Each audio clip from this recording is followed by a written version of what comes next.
My hands were shaking as I lifted my coffee cup. I was on a first date with a man I had spent weeks getting to know online. Everything seemed perfect until the barista handed me my drink and looked directly into my eyes. On the cup, she had written, "The man behind you isn't who he says he is." Behind me sat my date. The barista mouthed the words, "Don't react," with a serious, urgent expression. In that moment, I knew I wasn't imagining things. Something was terribly wrong, and I was in danger without even realizing it. If you want to see how this shocking story unfolds, be sure to subscribe right now and comment where you are watching from so I can welcome you personally. My name is Ariana Wells, and I never thought I would be telling a story like this. I am not someone who loves drama or danger. I work from home as a graphic designer. I keep a small circle of friends, and after my last breakup, I promised myself I would take relationships slowly. But my younger sister, Chloe, kept telling me that I deserved happiness. One evening, she sat on my bed and said, "Ariana, stop hiding from life. Just go on one date. What's the worst that could happen?" I laughed at that question then. Now I know how real it was. That night, I downloaded a dating app and matched with Logan Pierce. He was polite, well-spoken, and had a warm smile in every photo. He never rushed me. He never pressured me. He asked about my dreams and remembered little details, like how I put cinnamon in my coffee and how I once stayed up all night designing a logo for a children's charity. He seemed different from every guy I had met before. After 3 weeks of messages, voice notes, and late-night conversations, he finally asked if I would meet him in person. I hesitated, but my sister was thrilled. "This is exciting," she said, grabbing my shoulders. "You're glowing again. You deserve this." We agreed to meet at a cozy cafe called Maple and Oak. It was a place I loved for its friendly atmosphere, natural lighting, and warm scent of baked pastries. I always felt safe there. The barista, a woman named Harper, had served me many times before, and we often exchanged small talk about movies and music. She had sharp, observant eyes, but a gentle personality. The morning of the date, my stomach was full of butterflies, but I told myself that was normal. I wore a soft blue sweater, jeans, and minimal makeup. Nothing too bold. I wanted to be myself. When I walked into the cafe, Harper greeted me with a smile that seemed friendly but slightly tense. "Your usual latte today?" she asked. I nodded. Before I could ask why she looked uneasy, the door chimed behind me, and Logan walked in. He looked exactly like his pictures. Tall, neatly dressed, friendly smile. He greeted me warmly and said, "It's really good to finally meet you in person." His voice was confident, smooth, and calming. For a moment, all my nerves disappeared. We sat down, and everything seemed normal. We talked about work, family, favorite shows, the kind of easy conversation that makes time feel slower in a comforting way. But every few minutes, I noticed Harper glancing in our direction. At first, I thought she was just curious, maybe happy for me. But then something changed in her expression. Her eyes were focused, not friendly, alert, not casual. She called my name when my drink was ready. When I walked to the counter, she didn't hand it to me with her usual smile. Her voice was low, her posture stiff. She placed the cup down gently and didn't move her hand from it. When I looked down, I saw the message written in thick black ink. "The man behind you isn't who he says he is." My chest tightened. I looked up at her in confusion, but she only mouthed the words, "Don't react." Her eyes were serious, almost pleading. In that instant, my entire mood shifted from relaxed to alert. This wasn't a joke. Something was wrong. I turned slightly and saw Logan sitting at the table, scrolling on his phone.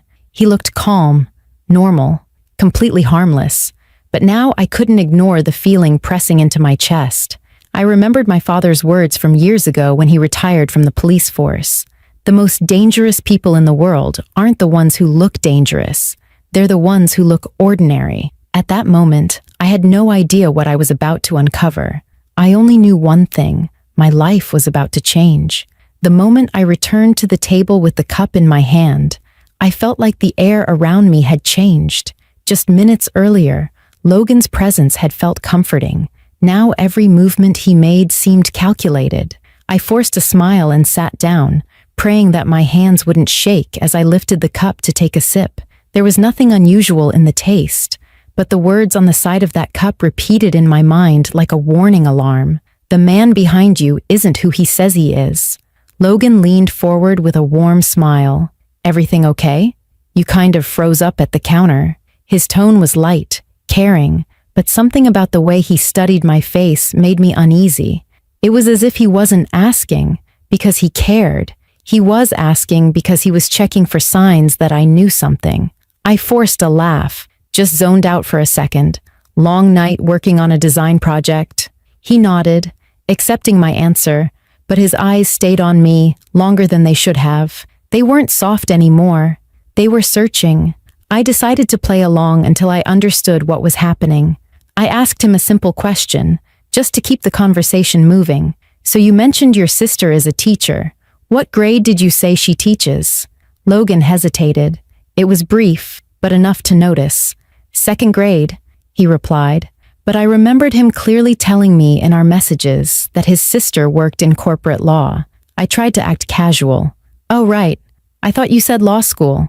He blinked once, then smiled. She used to.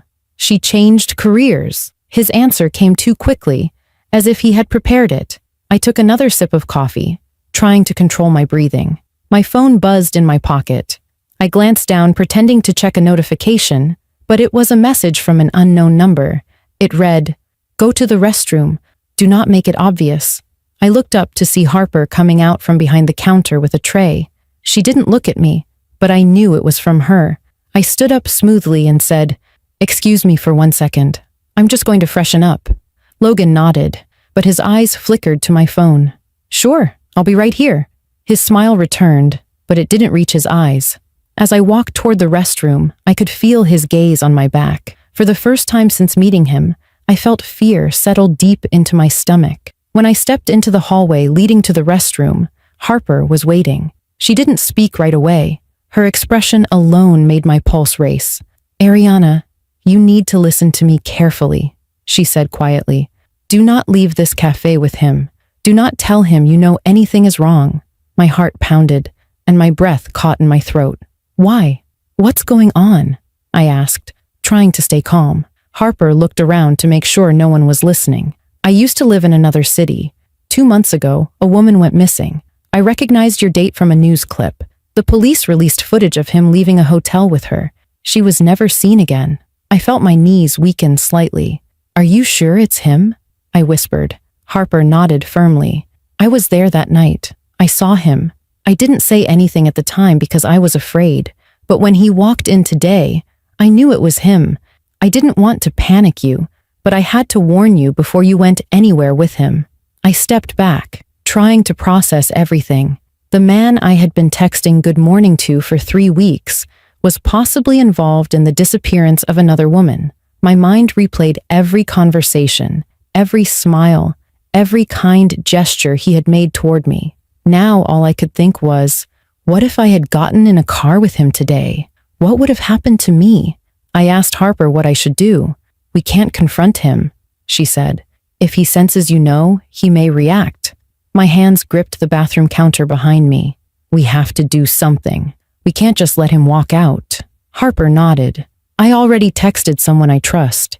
He's not just any cop. He's the one who was assigned to the missing woman's case. He's close by and on his way." A strange calm came over me. Fear was still there, but now it was mixed with resolve. I wasn't going to be another name on a missing person flyer. I wasn't going to remain silent. I looked at my reflection in the mirror. This was no longer a date. This was about survival. "I'll go back out there," I said. "I'll keep him talking. Just tell me when to get up." Harper nodded. "When I bring out the second coffee tray, get ready to stand. That will be the signal." I took one deep breath and walked back toward the table, each step echoing the truth that my life depended on what happened next. I walked back toward the table, each step slow and carefully controlled. In that moment, everything in me shifted.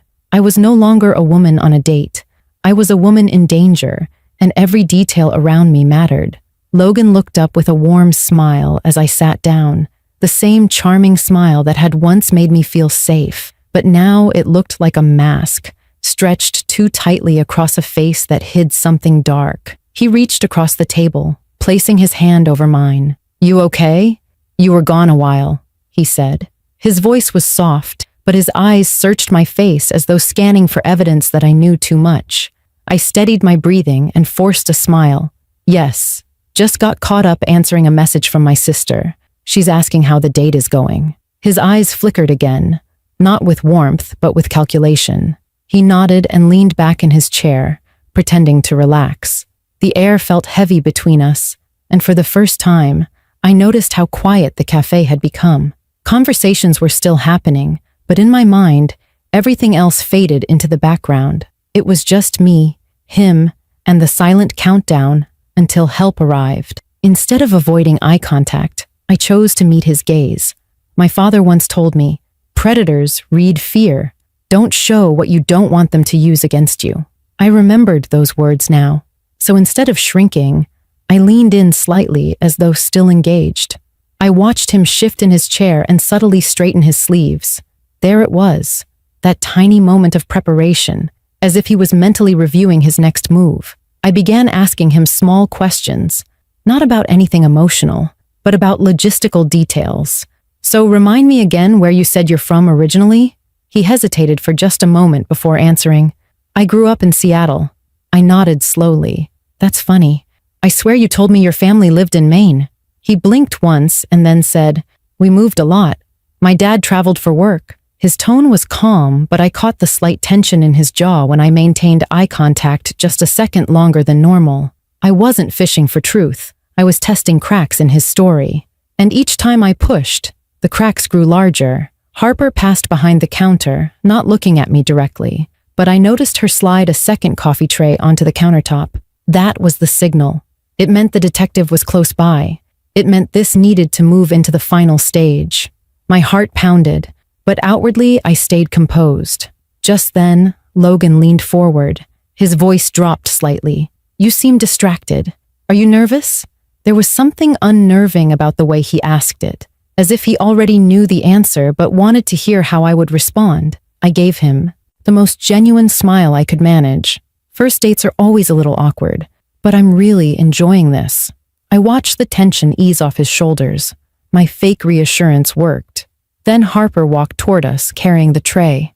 My heart started counting each step she took. 3 tables away. 2 tables. 1. Suddenly, Logan's phone buzzed. He looked down at it, not even trying to hide the screen. I only saw a portion of the message reflected slightly in his glasses. "She fits the profile. Is the location secure?" My blood chilled. This wasn't a random message. This was communication with someone else, someone working with him. He locked his phone quickly and looked up, smile completely gone now. He knew I had seen enough. His eyes changed, no longer warm, no longer pretending. They were flat, emotionless. He leaned in again and lowered his voice. "How about we get out of here? I know a quiet place we can go and talk." Every instinct in me screamed to run, but I didn't move. Instead, I gently placed my hand over my purse, getting ready. I knew if I reacted now, he would too, and things could turn dangerous instantly. As Harper approached, she made brief eye contact and gave an almost invisible nod. That was the confirmation. The detective had arrived, and this was the moment I had to act. Logan stood suddenly, pushing his chair back slightly. "Let's go," he said in a tone that was no longer a suggestion, but a command. I looked up at him with complete calm, and for the first time, I wasn't scared. I was ready. "I'm not going anywhere with you," I said in a clear, unwavering voice. He froze, and in that tiny moment of hesitation, before he could decide his next move, everything changed. The second those words left my mouth, "I'm not going anywhere with you," the air in the cafe changed. It was like every sound stopped. Conversations went silent. Chairs no longer scraped across the floor. Time itself seemed to pause. Logan stood frozen beside the table, his hand still gripping the back of the chair he had just pushed away. For a brief second, he tried to maintain his charming facade, forcing a smile that no longer reached his eyes. But then the smile fell. His face hardened into something cold, emotionless. almost unrecognizable from the man I thought I had been getting to know. He leaned down slightly toward me. His voice was low, controlled, chilling. "Ariana, this isn't the place to make a scene. You need to come with me, now." It wasn't a request. It was a command, and in that moment, I saw it clearly in his eyes. There was no concern, no confusion. There was only intent, a dangerous intent he had been hiding behind a carefully built mask for weeks. I stayed seated, every muscle in my body tensed but steady. "No," I replied, just as calmly as before. "I'm not moving." His nostrils flared, just slightly. It was the first sign of his frustration slipping through. He straightened his back and looked around the cafe. People were watching now, some out of curiosity, others sensing something was very wrong. Then Harper appeared, holding a tray, placing it gently on the table, right between us. It was her silent signal. Help had arrived. Logan turned his head slightly to look at her, and I saw his jaw clench. He recognized her. His voice shifted, cold and sharp. "You," he said quietly. Harper remained steady under his gaze. "Your drink is ready," she said. It was a simple sentence, but it was more than that. It was a declaration. She wasn't afraid anymore. Logan looked back at me, but before he could speak again, the cafe door opened. 2 men entered in plain clothes, moving calmly, but with purpose. One of them scanned the room, his eyes locking directly on Logan. The other placed a hand on his radio without drawing attention. They didn't shout. They didn't panic anyone. They walked with quiet authority, the kind that comes from experience.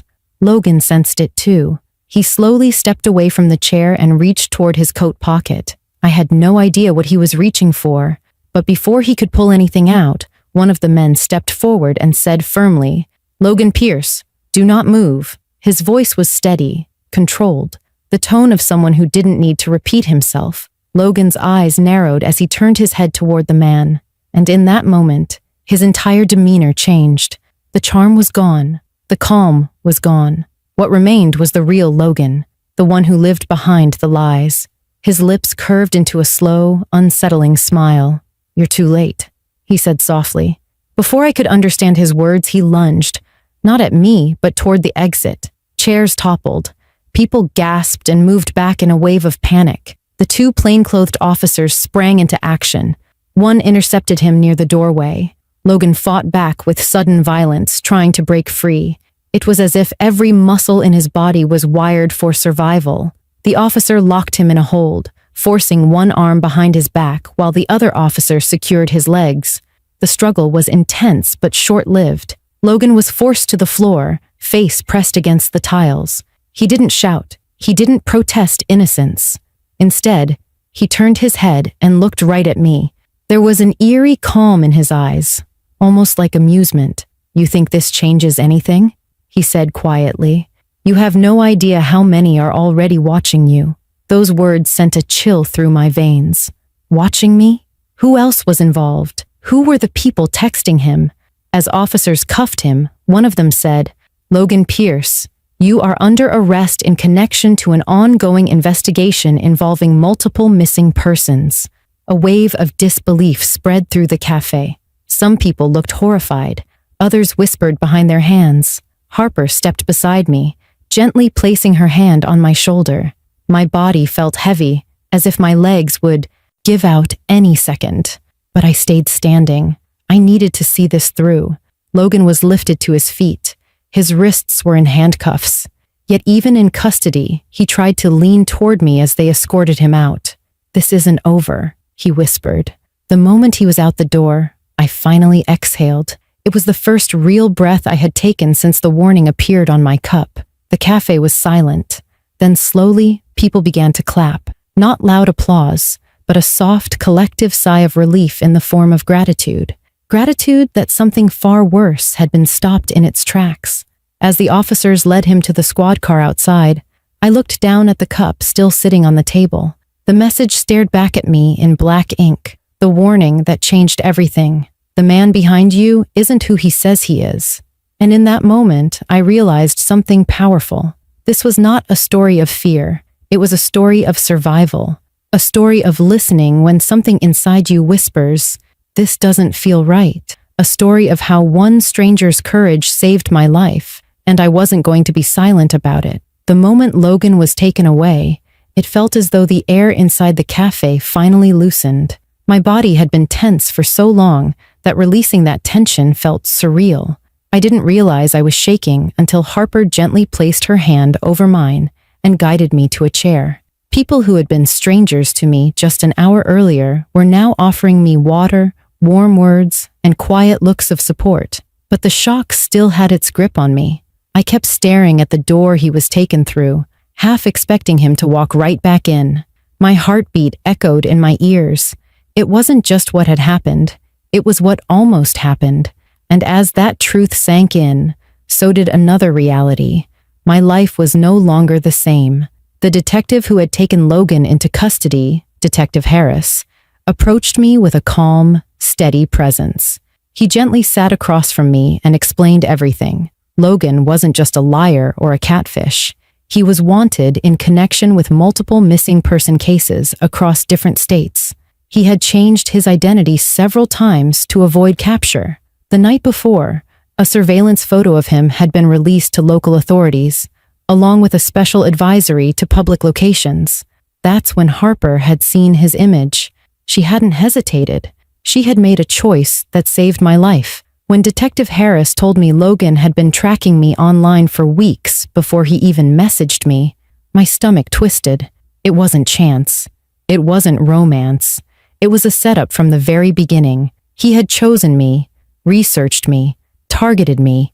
The thought made me feel cold inside, but at the same time, it lit something within me, something strong, determined, awake. I realized how close I had come to disappearing into the same silence as the women whose stories were never told.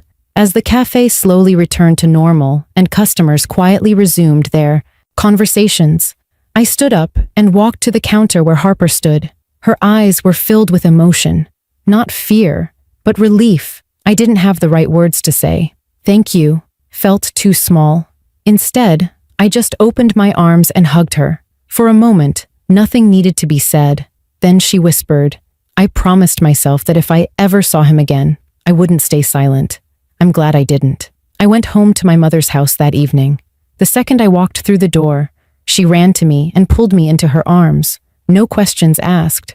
My sister, Chloe, stood behind her, tears streaming down her face as she kept saying, I can't believe this happened. I can't believe you're okay. My father stood in the background, silent but steady, his eyes filled with pride. You trusted your instincts, he said gently. That's what kept you alive. His words hit me deeply. For years, I had doubted myself, second-guessed every decision, and allowed fear to control me. But not today. In the days that followed, Logan's arrest made headlines. Reporters reached out. True crime podcasts tried to contact me for interviews. I chose to stay silent publicly, not because I was afraid, but because there were still open cases and I wanted justice to unfold the right way. However, I made a different decision privately. I chose healing over silence. I started therapy, began journaling, and committed to learning how to rebuild trust in myself before ever thinking about trusting someone else again. 1 month later, I returned to Maple and Oak Cafe, not as a victim, but as someone who had reclaimed her life. The cafe owner had put up a board honoring Harper's courage, calling her a quiet hero. I sat down with her and told her about the new project I had started, an online support group for women who have survived manipulation, stalking, and predatory behavior through online dating. The goal wasn't just to talk about what happened, but to teach women how to see red flags early, how to protect their privacy, and how to trust their own intuition. As I drove home that day, the world looked different, brighter, not because what happened to me was good, it wasn't, but because I had survived it. And survival changes you. It doesn't make you weaker. It makes you wiser, louder, braver. It makes you see the value of your own life in a way you never have before. I realized something important. Strength isn't built in comfortable moments. It's built in the moments when everything is at stake and you still choose yourself. I didn't walk out of that cafe as the same woman who walked in. I walked out as someone who knew her life had purpose, and that purpose was bigger than fear. If you're watching this right now, I want you to remember, your intuition is not random. It is your inner protection.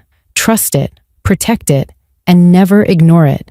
Make sure you subscribe to this channel for more real-life stories and comment where you are watching from. Your stories matter and you are not alone.